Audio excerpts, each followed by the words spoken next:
Go ahead. Good morning. Thanks for being here. My name is Amy Lillard, and I am the Executive Director of Washington FilmWorks and WhipSmart. For those of you that haven't heard anything about WhipSmart yet, it's our new partner organization. It's actually a trade association to support creative workers and creative businesses. Thanks again for being here today for our safety on set conversation with our union partners. Before jumping into the conversation with our guests, I wanted to take just a few minutes to talk to you about the resources that Washington FilmWorks has published on our website to help you go back to work safely. I'll start with a couple of different documents that we have published on the site. The first is called Phase 2 Motion Picture Production COVID-19 Requirements. I'll say it again because it's a bit of a mouthful. Phase 2 Motion Picture Production COVID-19 Requirements is the name of the doc. And these are the mandatory safety protocols approved by the governor and the Department of Health.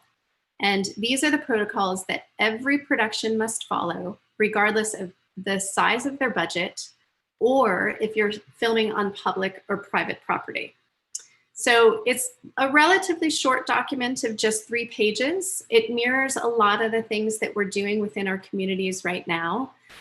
Things like maintaining a six foot distance if we can on set. It also requires that employers provide PPE to everyone that's working on the set. In addition to that, every production must have what's called a COVID-19 safety plan, and also something called a COVID-19 site supervisor.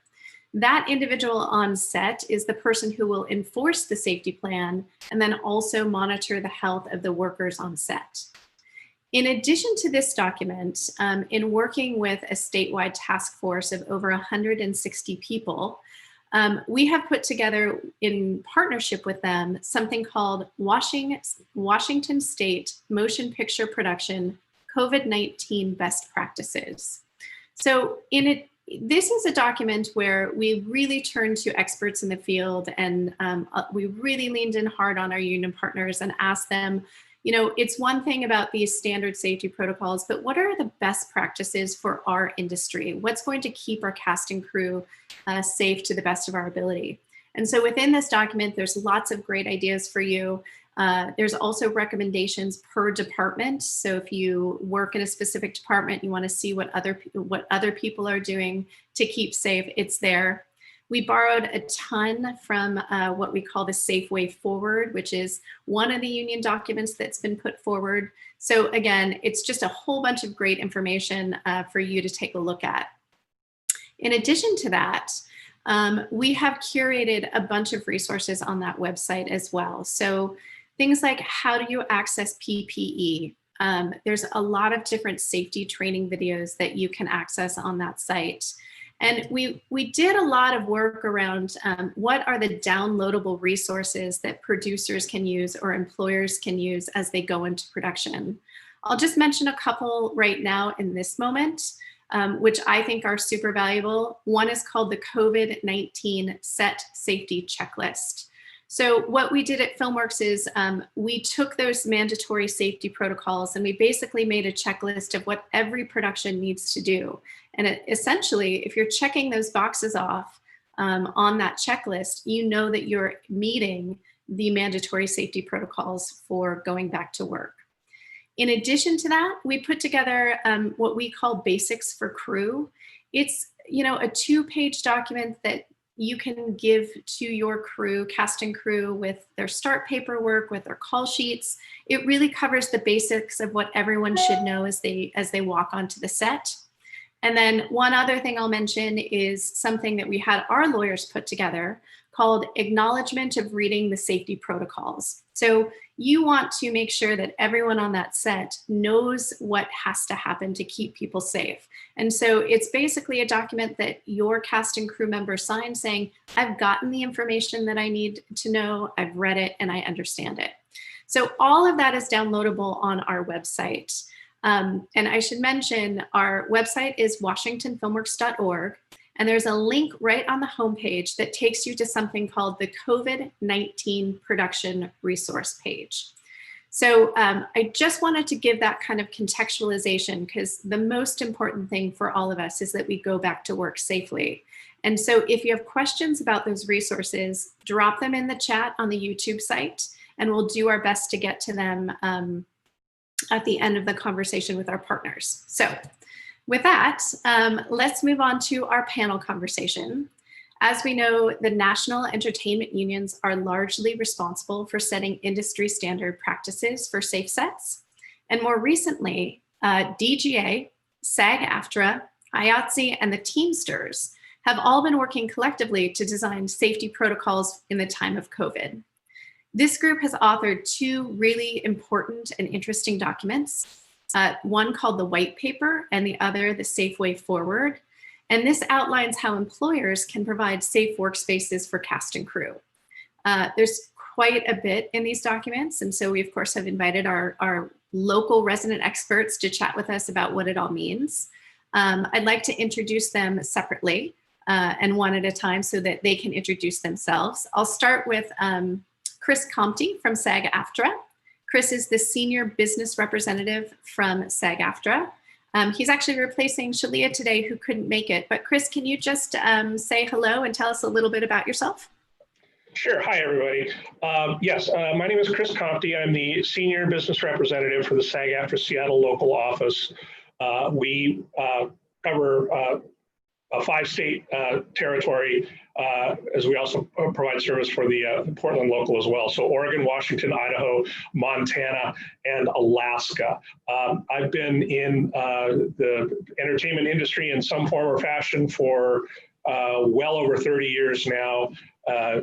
Started this work with AFTRA in 2005. So I'm actually celebrating my 15th anniversary working for the union and the combined union as of actually next Saturday. But my main job is to work with producers and productions throughout that 5-state territory to facilitate their productions and make sure that they're following proper procedures and protocols, even under normal circumstances.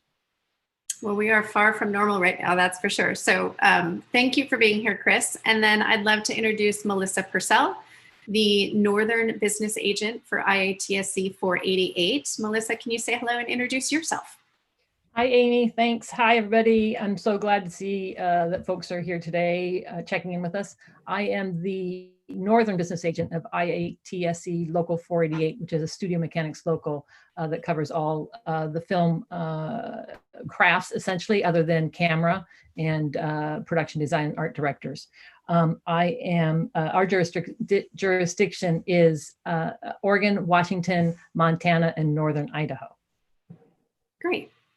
Well, I am just going to dive in because we've gotten a lot of different questions from the community. So I'm just going to start kind of at a high level, like broad conversation, and then we can get into some of the more intricate details of some of the plans that the unions are putting forward.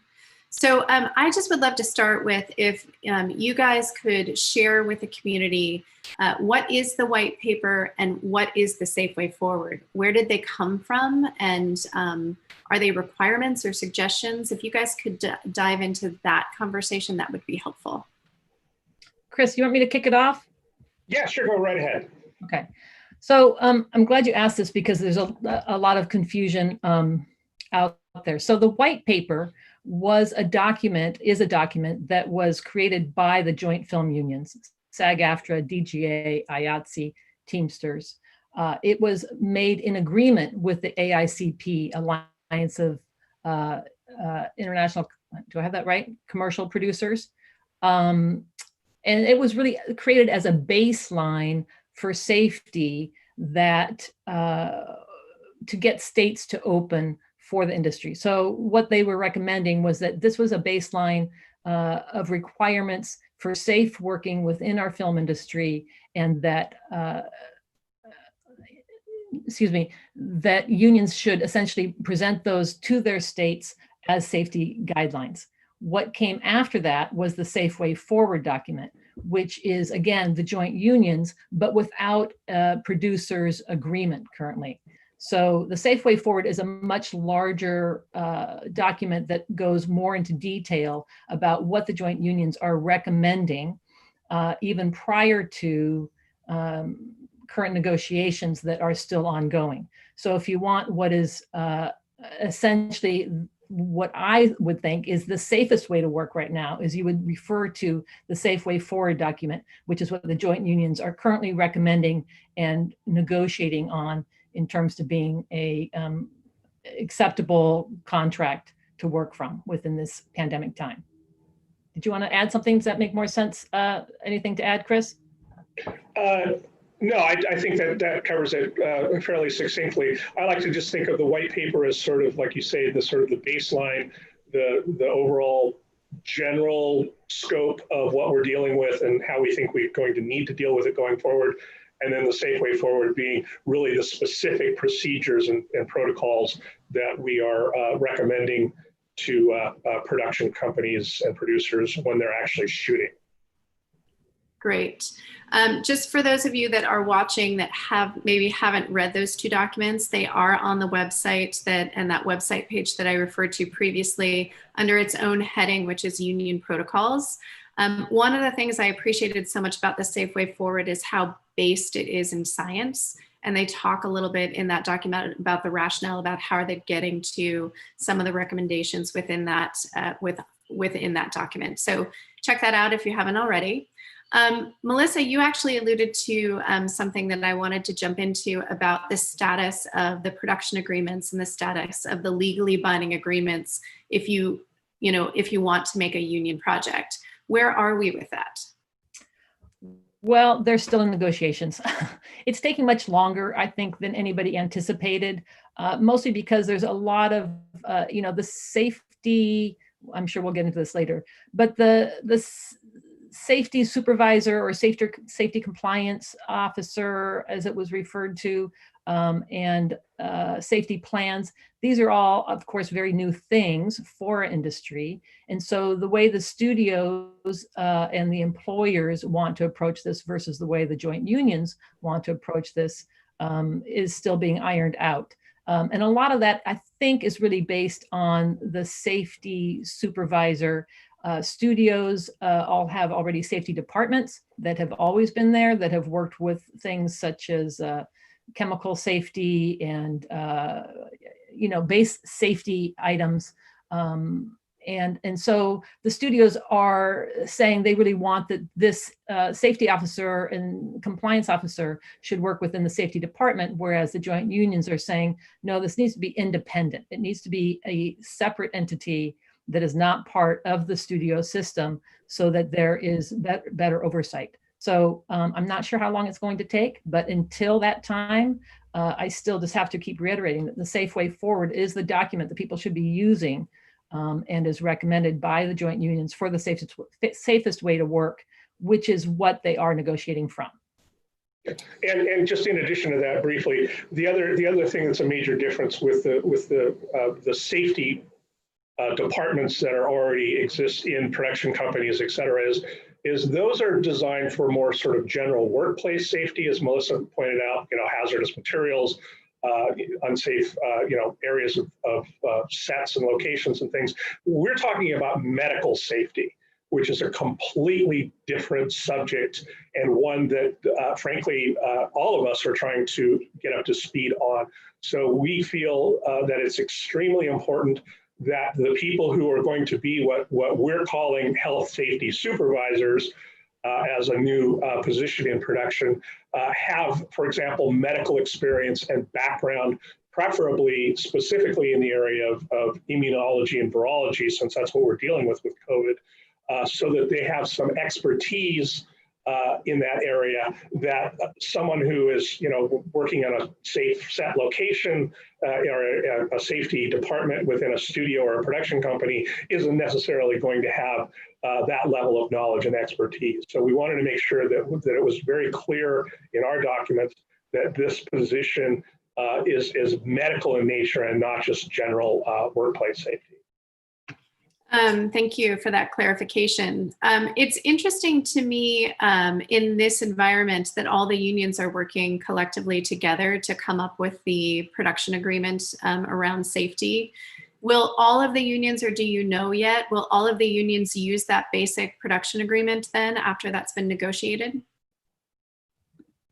You know, this is the first time, I think, historically, that all the joint unions have negotiated together.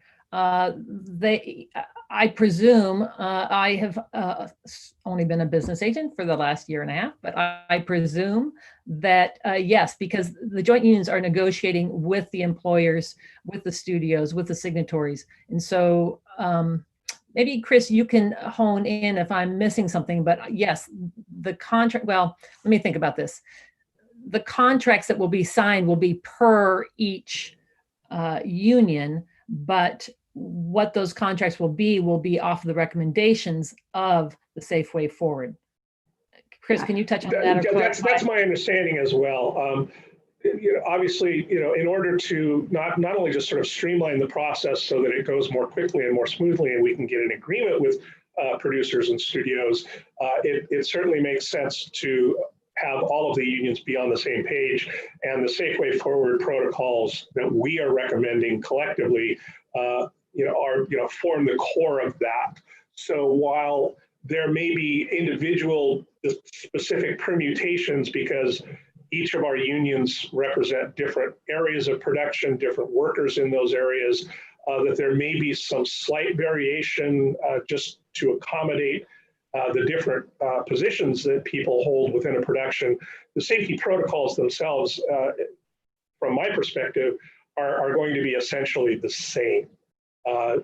I don't anticipate seeing any significant deviation from the Safe Way Forward once we actually get these enshrined into actual production contracts.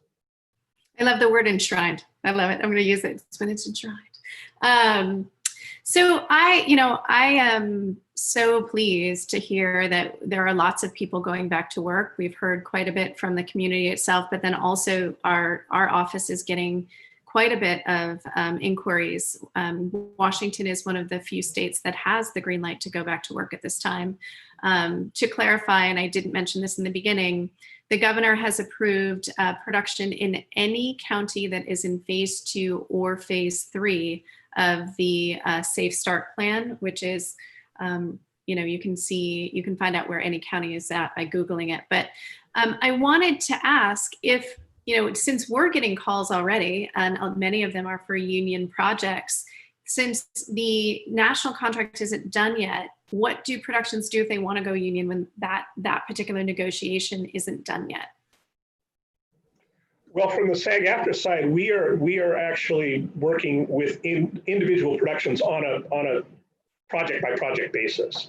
So even though the protocols are not incorporated into our production contracts, we are frankly, taking a very strong position that any production that wants to use our members has to adhere to these standards and protocols.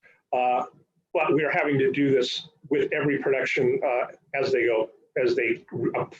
approach us about starting up production. So I think I was on a conference call a couple of days ago, and it was mentioned that somewhere in the order of 400 productions of various types, that includes all budget ranges, all distributions, all types, commercials, film, television, et cetera. Somewhere around 400 productions have reached out to us in the last month and a half about restarting. So that means that we're talking to 400 producers independent of each other to make sure that they're adhering to the protocols. So obviously you can imagine it puts a huge amount of workload on us to be able to do that. But at the same time, we feel it's important and necessary work. And we've actually been having very good success with the producers from our side of things, being willing and open to having the discussions that we need to have to make sure that they're operating safely. Great, thank you, Chris. Anything, Melissa? Same thing here. Again, it's on a case by case, project by project basis because there isn't anything currently signed. But there's two different things happening here. Narrative work, features, television, not versus commercials, but all of it is again still based on the Safe Way Forward document.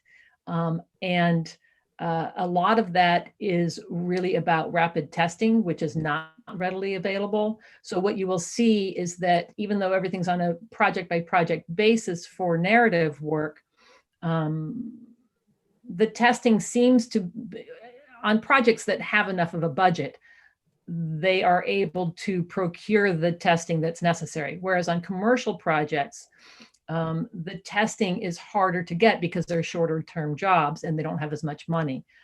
So again, it's still Safe Way Forward, but on commercials, the testing is not as enforced because it's so unavailable as rapid testing. Gosh, it's like you can see my notes, Melissa, because that is actually the next topic I want to jump into that we're hearing quite a bit about, which is testing. In the Safe Way Forward document, they do just briefly, essentially the closer you are to camera or set, the more testing you need is basically the way you can think of it. But can either of you briefly give us an overview in the Safe Way Forward? What are the testing requirements that they're suggesting for production? Do you want to go ahead, Chris? Well, I can start off with that. So because of the type of work that we're talking about, obviously the standards, as you say, are going to be a little bit different for each type of production, commercial productions, because of the short turnaround, the short shooting schedules, the generally smaller cast and crew sizes. As Melissa mentioned, we're not asking for as rigorous in the sense that, for example, people in certain parts of production are not going to be tested every day or every 3 days, but there is still testing required prior to shooting.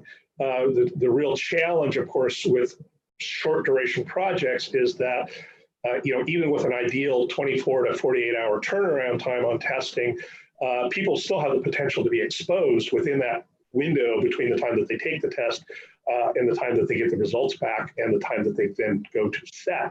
So that's been a real challenge from our side of things, is to just try to maintain that testing protocol on those types of projects. Obviously, it's a little easier with longer duration projects where performers are going to be either sequestered in quarantine or limiting their exposure to the outside.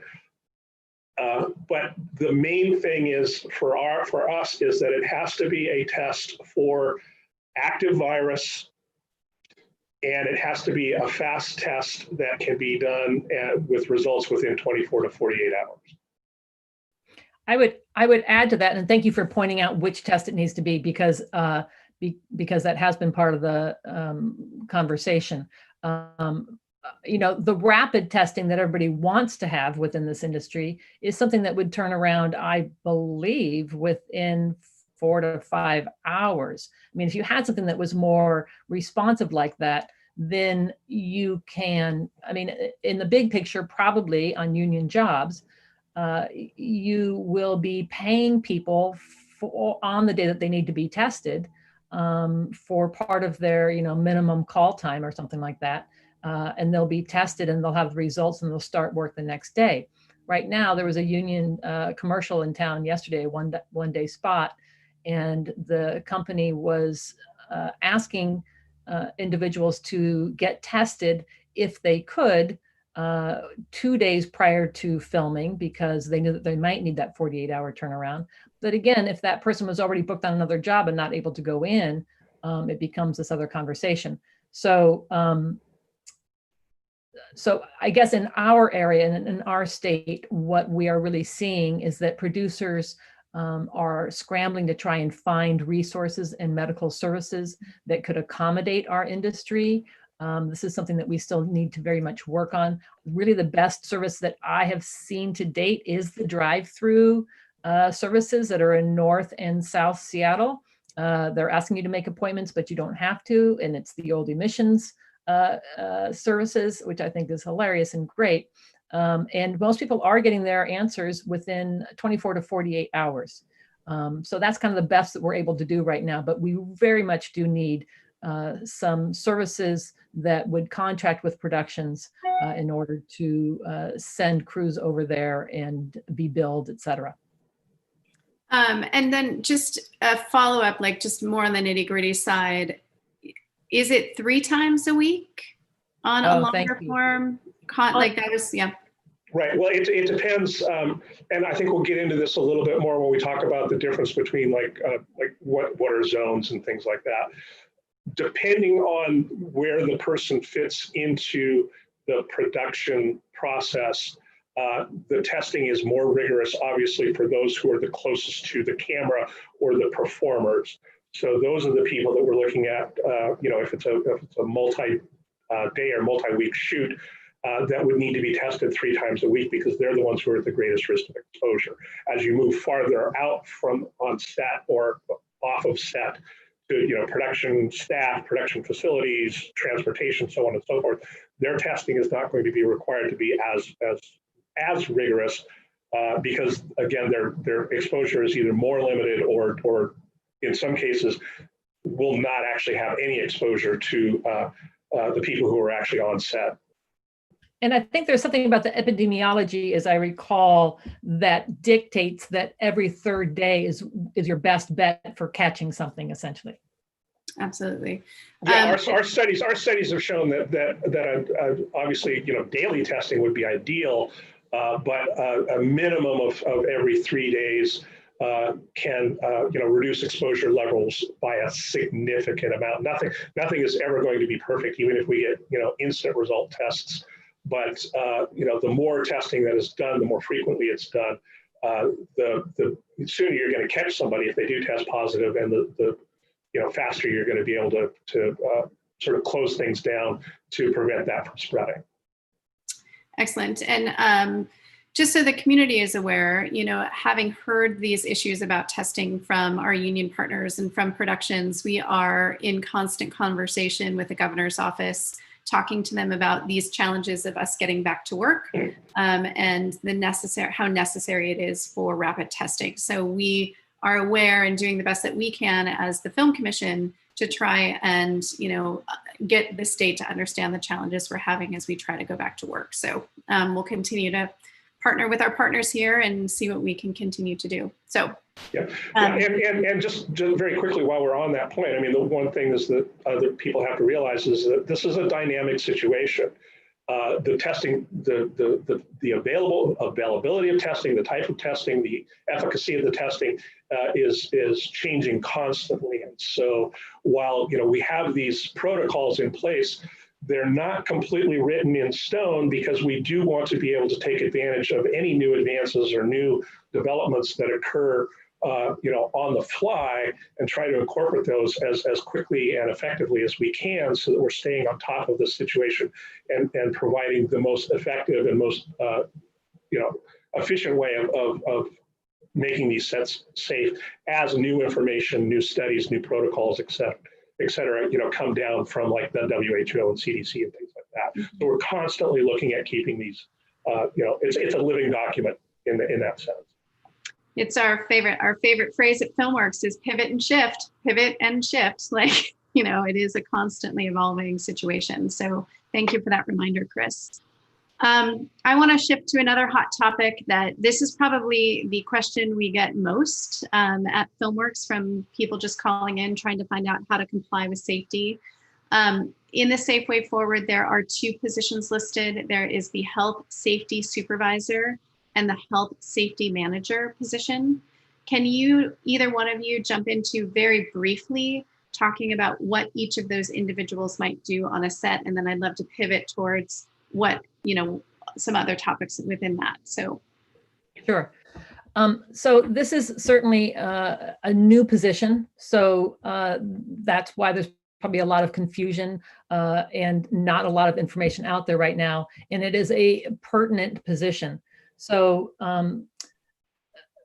originally this was called the COVID-19 Compliance Officer. That is not a position that the joint unions are recommending it being called. It's the same thing, but it's the Health Safety Supervisor now. because, without going into too much detail, compliance and verbiage became an issue. What I just wanted to put in there is that one of the new conversations that are currently happening is that not only does this position need to have some medical background, but it's really about industrial hygienists and their expertise about environmental health. So what we're finding now is a pivot to it not just strictly being about medical, but it being about industrial hygienists. So I don't know what that means necessarily. Melissa, what is an industrial hygienist? Sure. This is somebody that, let's see, how do I explain this? You think about the health of a building or an industry and how, for instance, like, let's think about a building like the new Opera House, perhaps. There was an industrial hygienist that went through there, I think, a year or so ago with recommendations of what the, is there a filter in the dye room? Is there a filter in the paint room? What is the material? It's this sort of, within the film industry, things like fake smoke and fog and this sort of thing. So it's all about that level of expertise. Got it. Thank you. Thank you for that. I appreciate that. And the health safety manager? Sure. So there's going to be a whole department. We anticipate that there will be a department essentially. And whether I suspect that the safety manager would be the head of that department, and there'd be supervisors working below that, and that those people might very well be reporting to the safety departments of studios. But again, on commercials, it's going to be different, or on non-union, it's going to be different. But this whole idea that there will need to be multiple safety supervisors or managers per site. So if you have, your production office, and you have your set, and then you have your construction crew and your set deck crew, there needs to be somebody that has eyes on the crew at all time. And this is really the conversation that I've been trying to have with as many producers as I can. Essentially that you're setting up a safety plan, which I'm sure we will speak about in a minute here, but it is the safety supervisor's position and requirement that they're really upholding that safety plan. They need to be eyes on the crew so that old habits don't come creeping back up, and can essentially just be a reminder to everybody, you're hanging out too close, you're having these conversations. If you're gonna have conversations, you gotta back up and still be 6 feet apart. So a lot of it is, in my mind, very much just upholding the safety plan and making sure that people are adhering to the requirements that are needed in order to be in a safe workspace.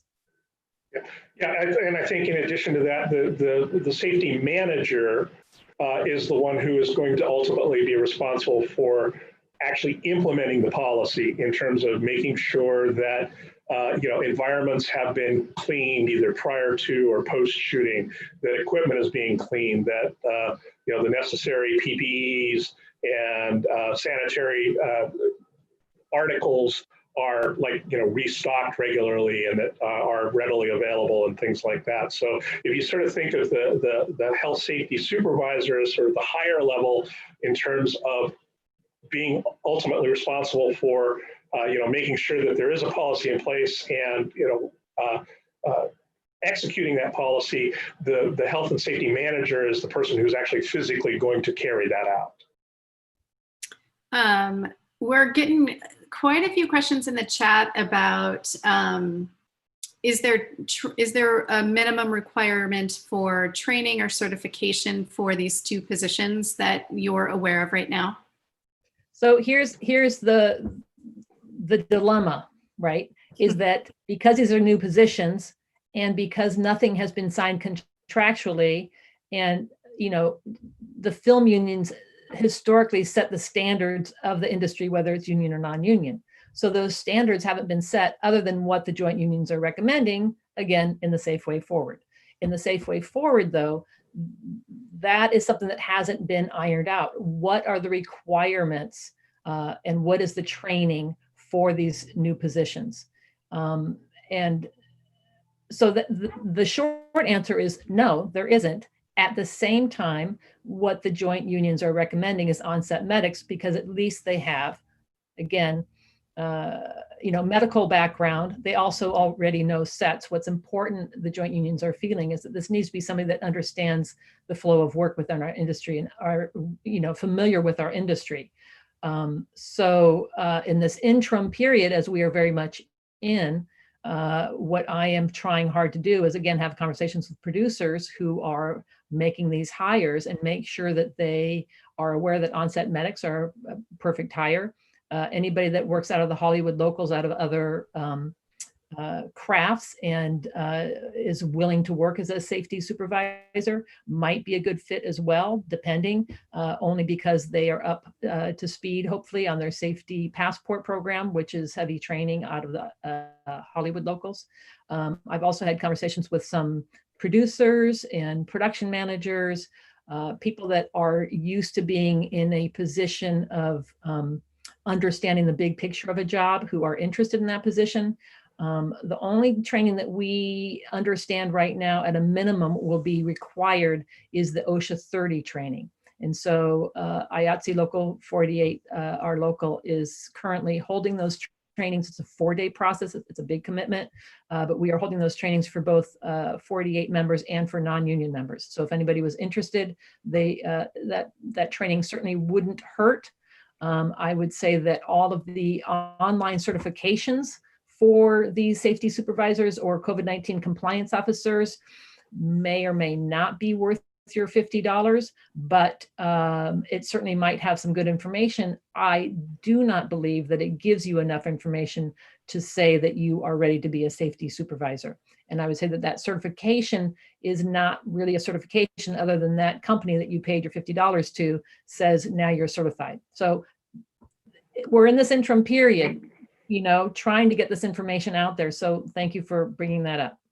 Yeah, and just to add to that, I mean, from SAG-AFTRA's perspective, we're really looking at the health safety supervisor as like I say, is having some sort of medical and or industrial hygiene background to be knowledgeable and up to speed in terms of just how the virus works and what sorts of things need to be done with that. As Melissa said, sort of taking on the big picture of that.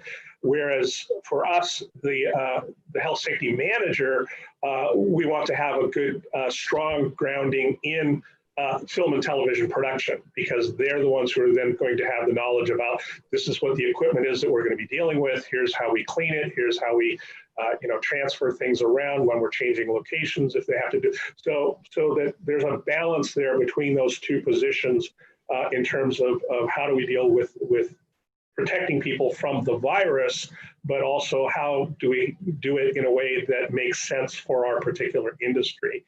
So that has helped. And just again, as Melissa points out, these are brand new positions. We have no experience in terms of how these are supposed to work. So it very much is going to be in flux as we learn better practices going forward. She talked a bit about the certification.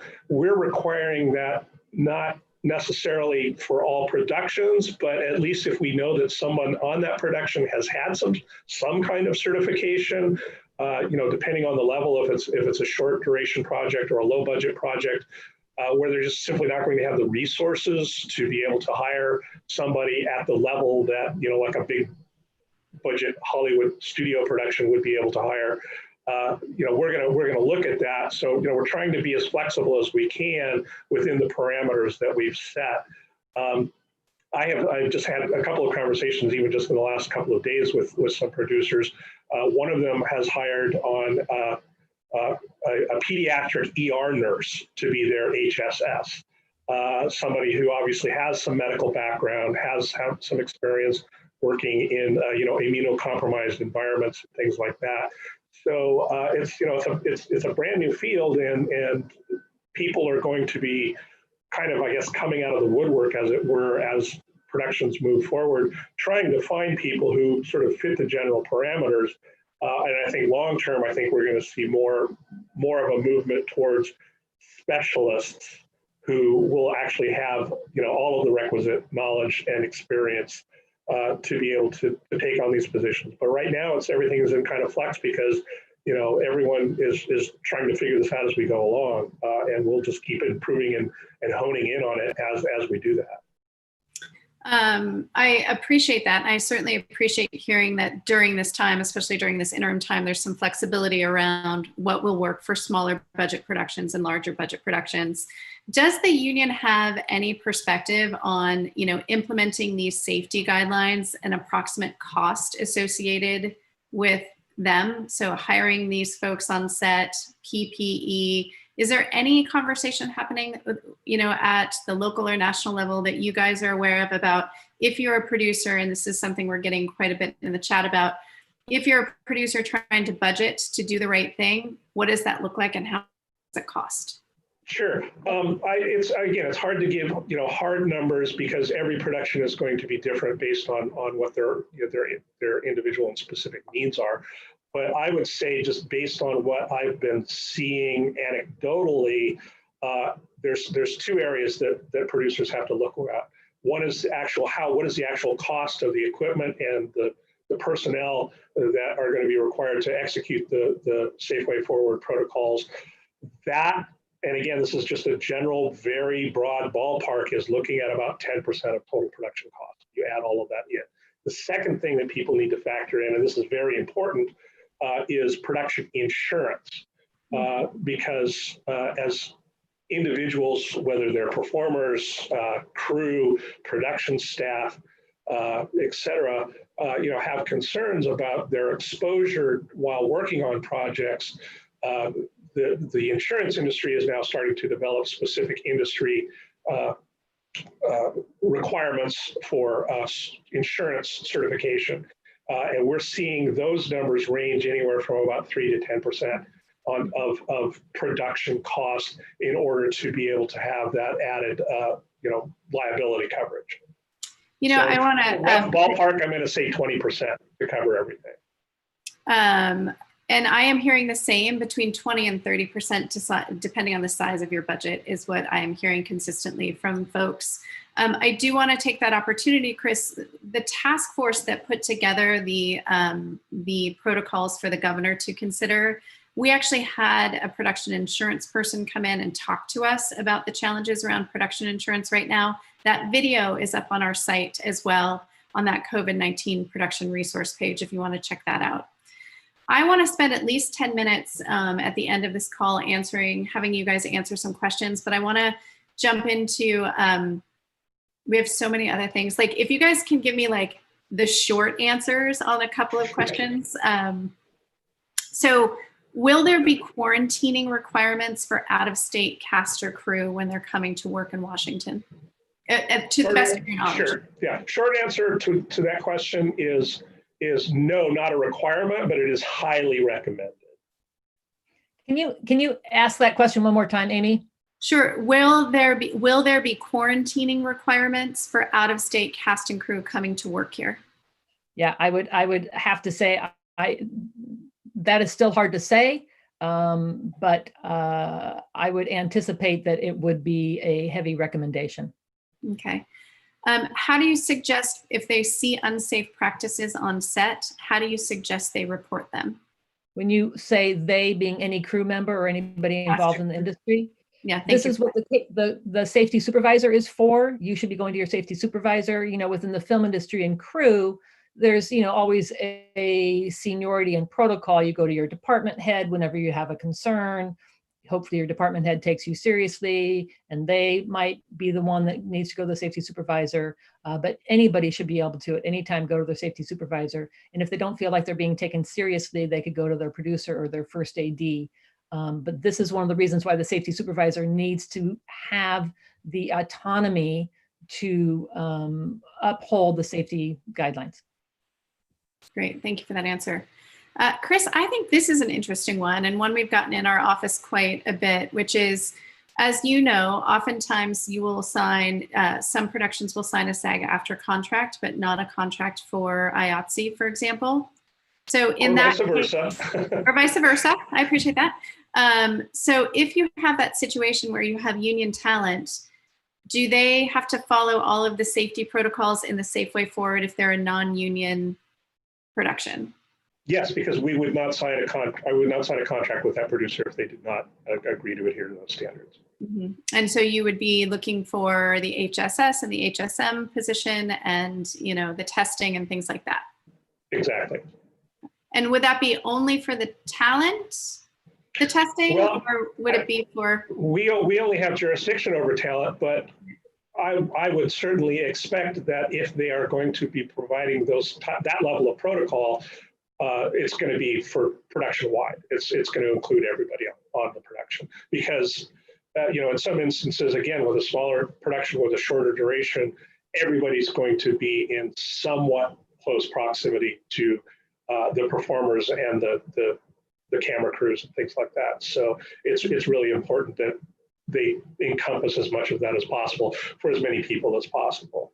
And I have to just sort of take that moment to say that this is highly dependent on everybody working in the industry, right? So if, you know, it were, for example, just a SAG job and not an IATSE union job, I would think that any independent is going to have the respect and responsibility to take seriously that SAG-AFTRA's you know, member's health, and that SAG-AFTRA member is going to have to speak up and demand that of their crew and of their production. So again, these are brand new habits. I just have to take this moment to sort of address everybody and let them know that now is the time to make sure that you are reading your call sheets and that you are reading all of your memos from production so that you understand how you're arriving at work, what the protocol is, how you're being safely checked in. It's a new world and you can't just blow it off anymore. So we need people to be respectful, responsible, and communicating and reading their information. Yeah, and just to quickly follow up with that, we are having pre-production meetings over these issues with every single producer that we talk to that we are signing to contracts. And at least in my experience so far, I have not seen any indication of any production at any level, down from short films all the way up to commercials and you know, major feature films, that are not applying these protocols universally. Mm-hmm. Excellent. Chris, are intimate and or stunt scenes going to be allowed? Again, this is new territory. We're still exploring the area in terms of how to proceed with these safely. My expectation is that yes, they will be allowed, but they will require you know, the highest level of safety protocols, because of the fact that they are, you know, performers are going to be in very close proximity with each other. Stunt performers are going to be in, you know, close proximity. So, you know, the short answer is yes, but it's going to require a high degree of vigilance in terms of adhering to the safety protocols. Which probably certainly means quarantine, for instance. In all likelihood, particularly with performers who are doing intimate scenes, yes. I do want to mention that the governor's office had very specific concerns over keeping talent safe because they are the only people on set that aren't masked at all times. And so there are very specific guidelines in the governor's requirements around talent. And I strongly suggest that you check those out. If those continue to be maintained, intimate scenes will not be possible at this time. So unless they're both masked, and that would be a weird, different kind of intimate. It'd be a COVID intimate scene, I suppose, is the way to think about it. So, or if anybody saw the Saturday Night Live sketch a couple of weeks ago, you know, putting you know, plastic barriers between two people kissing, or shrink wrapping themselves. Yeah. Great. I want to turn to some questions that have come in during the course of our conversation. One of the questions is, if someone tests positive on set, is the production automatically shut down if you have a contract? Or do you know yet? I would say I'll just jump in really quick. I would say, as weird as this sounds, part of this is really about your safety plan, and it's going to circle back to your safety plan. So it needs to be written down. What is this production's plan if somebody tests positive? So I'll leave it at that, right? It needs to be written in your safety plan so that when somebody tests positive, there is already a plan in place for removing that person, shutting down that area that that person was in, cleaning that area. If it means shutting down the job, it all depends on that specific moment and how it was found, and contacting everybody that was in contact with that person. So that information is what needs to be in your safety plan. Yeah, and I would add to that. It's also going to depend, I think, to some extent on where that person physically fits into the production. If the person who tests positive is a performer or a camera crew person or somebody who is in close proximity to those individuals, then at least a temporary shutdown is going to be in order simply to be able to, as Melissa says, to make sure that all of the sort of the follow-up things that have to happen as a result of that positive test can be accomplished to make sure that there's a safe environment, so that when the production then does restart, that there's not going to be a recurrence, or at least they've done everything that they can to mitigate that.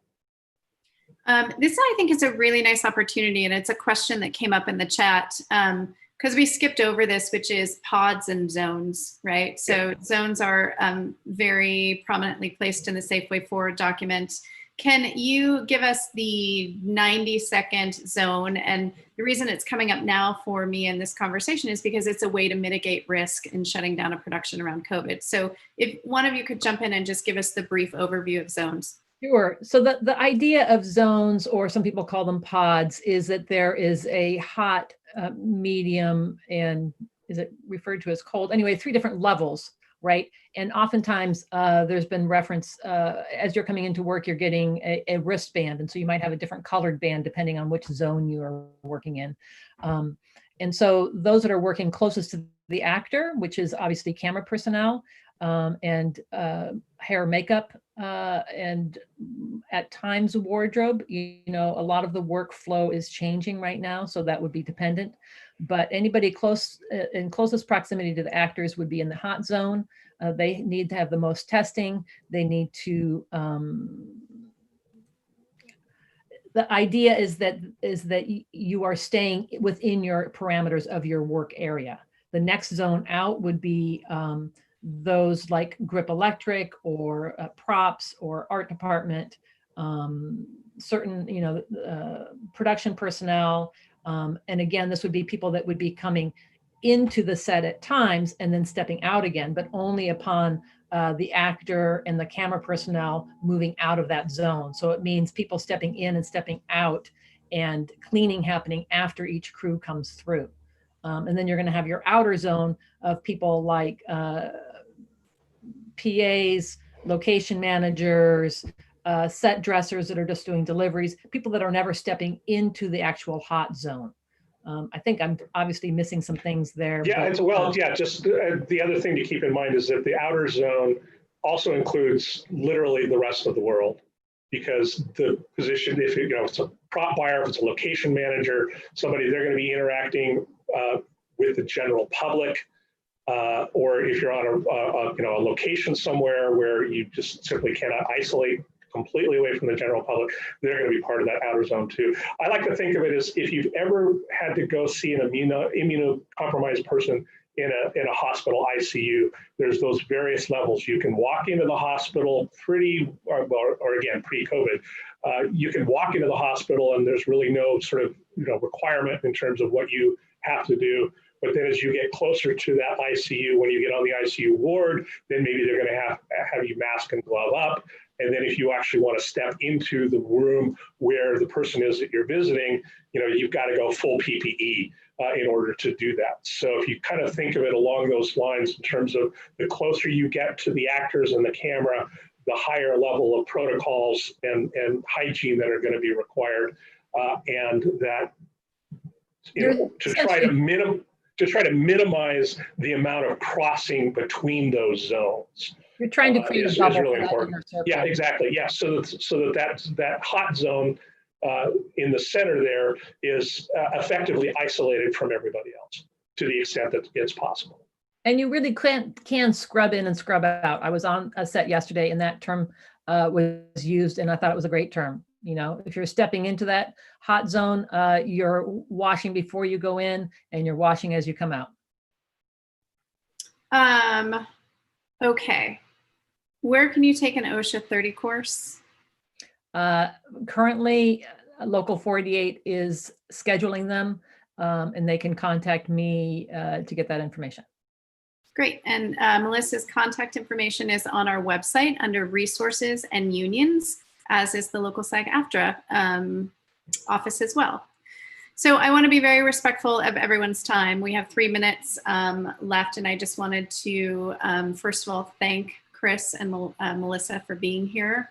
I think what makes so much sense is once those production agreements have been finalized by the unions, that we reconvene this conversation and have another conversation. If you guys are up for it, we'd love to have you come back and talk about this. Absolutely. Because again, this is very dynamic and things are going to change and there will be always new information to impart. Mm-hmm. I do think there was a ton of really useful information today. So for those of you that are watching, we did record this session and you will be able to access it on our website along with all of those other resources that we've been talking about. I do just want to preview for the community.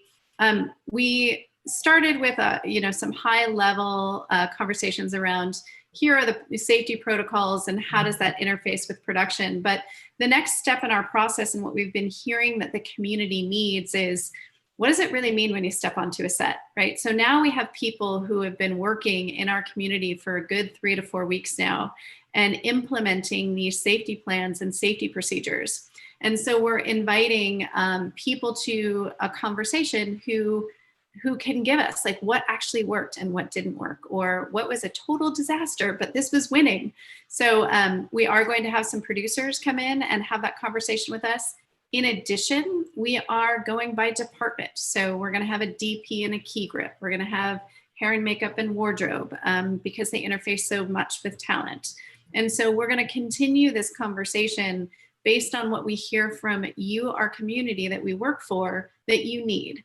So with that, my parting words will be, in this dynamic time, borrowing Chris's words, when we're all trying to figure it out, let's not figure it out alone. Let's figure it out together. If there's something that you need in the community, let us know, right? Let us help you find the answer, and then we can share it out so that we're not reinventing the wheel and we're all working efficiently and effectively together. So with that, again, I just want to thank Chris and Melissa for all of your wealth of information, and we look forward to having you back when those contracts are done. So thanks for being here, everyone, and have a great weekend. Thanks. Thank you so much. Fill out those safety plans. Wear a mask.